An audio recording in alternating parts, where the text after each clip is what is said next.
Hi అండి అందరికీ. మనం ఓకే, ఇంకా లాస్ట్కి వచ్చేసింది పట్టుకోవటం. ఈరోజు నేను 100 కాయ తెప్పించాను.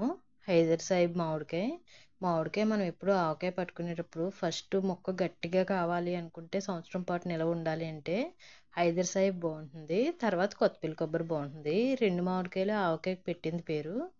మామూలుగా అయితే ఎండుమిరపకాయలు కూడా ఎప్పుడు మనం ఇంట్లో తెచ్చుకొని కారం తొడుములు తీసుకొని బాగా ఎండలో ఎండబెట్టుకొని మనం ఆడించుకునే కారం కూడా ఆవకాయ చాలా బాగుంటుంది. బయట కారం అంత బాగుండదు.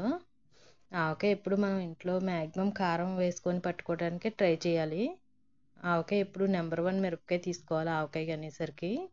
అలాగే ఉప్పు కూడా ఎప్పుడు మనం రాళ్ళుప్పు ఎండలో ఎండబెట్టుకొని బాగా 4 రోజులు ఎండలో ఎండబెట్టాల్సి ఉంటుంది. ఉప్పులో తేమంతా పోయి తర్వాత ఉప్పుని బాగా మిక్సీ పెట్టుకొని ఎండలో పెట్టుకున్న దాన్ని వేసుకోవాలి. వెల్లుల్లిపాయ రెమ్మలు కూడా ఎక్కువ వేసుకుంటే బాగుంటుంది ఆవకాయకి. వెల్లుల్లిపాయ రెమ్మలు బాగా ఎక్కువ వేసుకుంటే ఆవకాయ టేస్ట్ కూడా చాలా బాగుంటుంది. చాలామంది ఎక్కువ ఇష్టపడతారు వెల్లుల్లిపాయ రేకలకి. వెల్లుల్లిపాయ రేకలు బాగా ఎండలో పెట్టుకొని నూనె రాసి ఎండలో పెట్టుకొని బాగా తొక్కలు తీసేసుకొని ఎక్కువ రేకలు వేసుకుంటే బాగుంటుంది. మామిడికాయ ముక్క సైజు కూడా ఎప్పుడు పెద్ద ముక్క ఉంటే కొంచెం ఆవకాయ టేస్ట్ బాగుంటుంది. చాలామంది ఎక్కువ పెద్ద ముక్క ఇష్టపడేవారు పూర్వం. పెద్ద ముక్క కొట్టించుకుంటే ఆవకాయ టేస్ట్ కూడా చాలా బాగుంటుంది.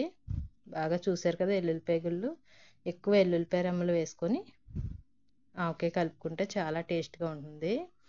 ఇంకా అయిపోతుంది కదా సీజన్ అని చెప్పేసి లాస్ట్ 100 కాయలు తీసుకొని హైదర్ సాహిబ్ ఆవకాయ పడుతున్నాను నేను. ఆవకాయ చాలా బాగుంటుంది. స్టోరేజ్కి అయితే మాత్రం హైదర్ సాహిబ్ బాగుంటుంది. ముక్క గట్టిగా ఉండి టేస్ట్ చాలా బాగుంటుంది.